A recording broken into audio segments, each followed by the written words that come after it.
ശ്രീജിത്ത്, നേരത്തെ പാർട്ടിയുടെ അച്ചടക്കം ലംഘിച്ചു എന്നത് മാത്രമാണ് PV അൻവറിനെതിരെ പാർട്ടി ഉന്നയിച്ച ഗുരുതരമായ ആരോപണം.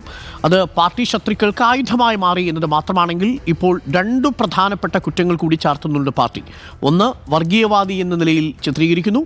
രണ്ടാമത്തത്, സ്വർണം കള്ളക്കടത്ത്, ഹവാല പണം പിടിച്ചതിലുള്ള അസ്വസ്ഥതയാണെന്ന് പറയുന്നു.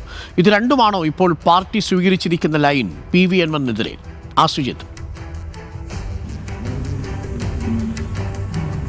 അരുൺ, PV അൻവറിനോട് CPIM സ്വീകരിക്കുന്ന ലൈൻ ഓരോ ദിവസവും കഴിയുമ്പോൾ മാറി മാറി വരികയാണ്. നേരത്തെ പാർട്ടിക്കകത്ത് നിന്ന് പിന്തുണയുണ്ട് എന്നർത്ഥം വരുന്ന പ്രതികരണങ്ങളായിരുന്നു AK ബാലൻ അടക്കമുള്ള നേതാക്കന്മാരിൽ നിന്ന് ഉണ്ടായിരുന്നത്. എന്നാൽ അൻവറിൻ്റെ ഇന്നലത്തെ പൊതുയോഗവും ആരോപണങ്ങളും കൂടി ആ പ്ലേറ്റ് മാറ്റുകയാണ്. ഇപ്പോൾ മതമൗലികവാദികളും അല്ലെങ്കിൽ വർഗീയപരമായിട്ടുള്ള ചിന്താഗതിയാണ് അൻവർ പടർത്താൻ ശ്രമിക്കുന്നതെന്നാണ് AK ബാലനും P രാജീവും അടക്കമുള്ള ആളുകൾ പറയുന്നത്. P രാജീവിൻ്റെ പ്രതികരണം ദേശാഭിമാനിയിലെ ലേഖനത്തിലാണെങ്കിൽ AK ബാലൻ അത് മാധ്യമങ്ങളോട് തുറന്നു പറയുന്നു എന്ന് മാത്രം.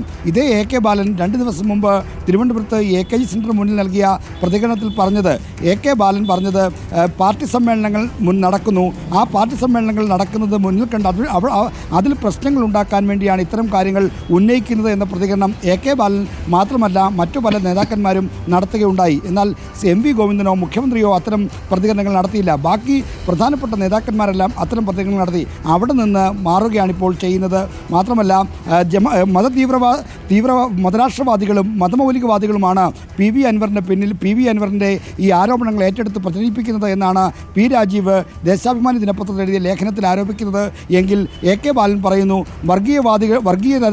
തരത്തിലുള്ള വർഗീയത കലർന്ന പ്രചരണം നടത്തുന്നത് നെഹ്റു താമസിച്ച കുടുംബത്തിലെ വീട്ടിലെ പിതാവിൻ്റെ മകനിൽ നിന്ന് ഉണ്ടാകുന്നു എന്നത് ഒരിക്കലും പ്രതീക്ഷിക്കാത്തതാണെന്ന് പറഞ്ഞു. അപ്പോൾ അൻവറിനെ വർഗീയവാദിയായി ചിത്രീകരിക്കുക, ഒപ്പം തന്നെ അൻവറുമായി ബന്ധപ്പെട്ട് ഈ അൻവർ ഉയർത്തിയ ആക്ഷേപങ്ങളുടെ വിശ്വാസം കെടുത്തുക, ഈ രണ്ട് തരത്തിലുള്ള തന്ത്രങ്ങളാണ് രാഷ്ട്രീയ ലൈൻ എന്ന നിലയിൽ സ്വീകരിക്കുന്നത്.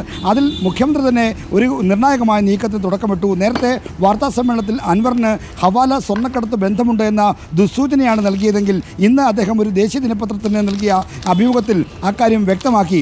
ഇപ്പോഴുയർന്ന ആരോപണങ്ങൾ ഒരു അസ്വസ്ഥതയിൽ നിന്നുണ്ടാകുന്നതാണ്. ആ അസ്വസ്ഥത എന്ന് പറയുന്നത് മലപ്പുറം ജില്ലയിൽ കഴിഞ്ഞ 5 വർഷക്കാലം സ്വർണ്ണക്കടത്ത് സംഘത്തിൽ നിന്ന് 150 കിലോഗ്രാം സ്വർണ്ണമാണ് പിടികൂടിയത്. ഹവാല പണമിടപാട് സംഘത്തിൽ നിന്ന് 123 കോടി രൂപയും പിടികൂടി. ഇത്തരത്തിൽ വൻതോതിൽ സ്വർണവും ഹവാല പണവും പിടികൂടിയതിലുള്ള അസ്വസ്ഥതയാണ് ഇപ്പോഴത്തെ ആരോപണങ്ങൾക്ക് പിന്നിലെന്ന് പറയുന്നു. മുഖ്യമന്ത്രിയും വർഗീയ ആരോപണം കൂടി ചാർത്തുന്നുണ്ട്. അതായത് ന്യൂനപക്ഷങ്ങൾക്കിടയിൽ മുഖ്യമന്ത്രിക്ക് പ്രത്യേകിച്ചും സമസ്ത അടക്കമുള്ള സംഘടനകളുമായി ഈ CPM-ഉം LDF-ഉം കൂടുതൽ അടുത്തതോടെ അതിൽ വിരളിപ്പുണ്ടായി UDF രാഷ്ട്രീയ ലക്ഷ്യങ്ങളോടെയാണ് ഇത്തരം ആക്ഷേപങ്ങൾ, അതായത് RSS ബന്ധം ആരോപിക്കുന്നതെന്ന ആരോപണവും മുഖ്യമന്ത്രി മുന്നോട്ട് വെക്കുന്നുണ്ട്. താങ്ക് യു ശ്രീജിത്താണ് വിവരങ്ങൾ നൽകിയത്. PV അൻവറിനെതിരെ പാർട്ടി സ്വീകരിക്കുന്ന നിലപാടിൻ്റെ രാഷ്ട്രീയം ഏറെക്കുറെ വ്യക്തമായി കഴിഞ്ഞു.